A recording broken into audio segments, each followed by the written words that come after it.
মসজিদে নববীর 4 কাজের নমুনায় কাজ করেন। সেই 4 কাজটা কি?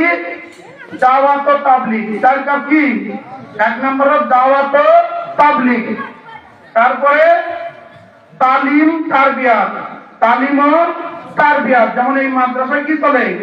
তালিম তারবিয়াত চলে, শিক্ষা দেওয়া চলে, নাকি বলেন? দাওয়াত ও তাবলীগ, কালেমার দাওয়াত দেওয়া, নামাজের দাওয়াত দেওয়া, জিহাদের দাওয়াত দেওয়া, এরকম আল্লাহর পক্ষ থেকে যা যা আসছে, রাসূল সাল্লাল্লাহু আলাইহি ওয়াসাল্লাম যেমন রাসূল সাল্লাল্লাহু মসজিদে 23 বছরের জিন্দেগিতে যা যা কোরআনের পক্ষ থেকে আসছে তাই তাই মানুষকে দাওয়াত দিচ্ছে, নাকি বলেন? এই দাওয়াত ও তাবলীগ অব্যাহত রাখতে হবে। তালিম ও তারবিয়াত, তালিম ও তারবিয়াত আমাদের কি করতে হবে? তারপর কি? তাজকিয়ে নফস, আত্মশুদ্ধি। এই তাজকিয়ে নফস, আত্মশুদ্ধি এটাও আমাদের করতে হবে, কারণ ফরজ। আল্লাহ পাক 9টা জিনিসের কসম দিয়ে বলছে, তোমরা পরিশুদ্ধ আত্মা না নিয়ে আমি মাওলার কবরে আসিও না। তাহলে আল্লাহ কেন 9টা জিনিসের কসম দিলেন?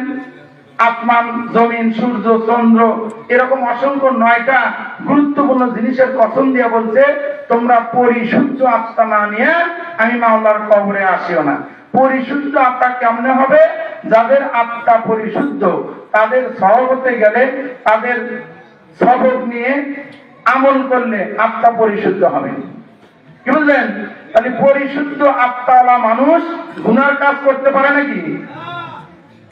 তারা গুনার কাজ ছাড়বে, নেকির কাজ ধরবে।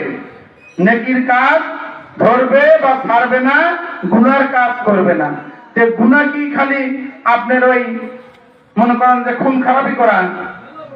অসংখ্য গুনাহ, চলতে ফিরতে, উঠতে বসতে, লেনে দেনে, কোথায় বার্তায়, সকল কিছুতে আমাদের গুনাহ হয়ে যায়, হয় না? এই গুনার কাজ ছাড়তে হবে।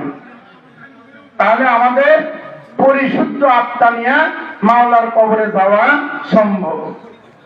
4 নম্বর রাসূল সাল্লাল্লাহু আলাইহি ওয়াসাল্লাম মসজিদের কাজ হলো জিহাদ ফি সাবিলিল্লাহ। জিহাদ ফি সাবিলিল্লাহ, আল্লাহ যেমন বলছে আকিমুস সালাত, তোমরা নামাজ কায়েম করো, তেমনি আরেক আয়াতে আসছে আন আকিমুদ্দিন, তোমরা দ্বীনও প্রতিষ্ঠা করো। এই দ্বীন প্রতিষ্ঠা কি আমাদের দেশে আছে? না। সারা বিশ্বে পরিচিত মুসলিম অধ্যুষিত বাংলাদেশ। সারা বিশ্বে কি পরিচিত? মুসলিম অধ্যুষিত বাংলাদেশ।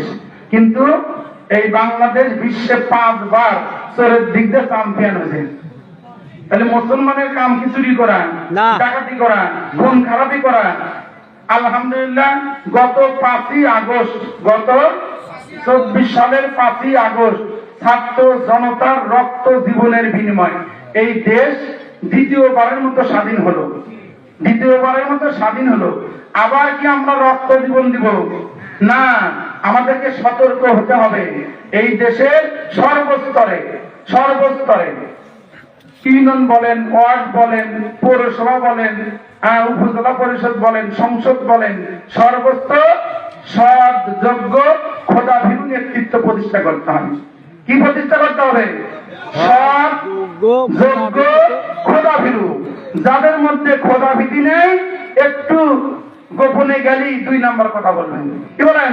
উল্টা পাল্টা করবে, আপনার রক্ত চুষা খাবে, আপনার চামড়া ছিলা নামায় দিব, নাকি বলেন? আপনি কি চামড়া ছিলতে চান? অতএব আপনাদের কি সুন্দরভাবে চিন্তা ভাবনা করে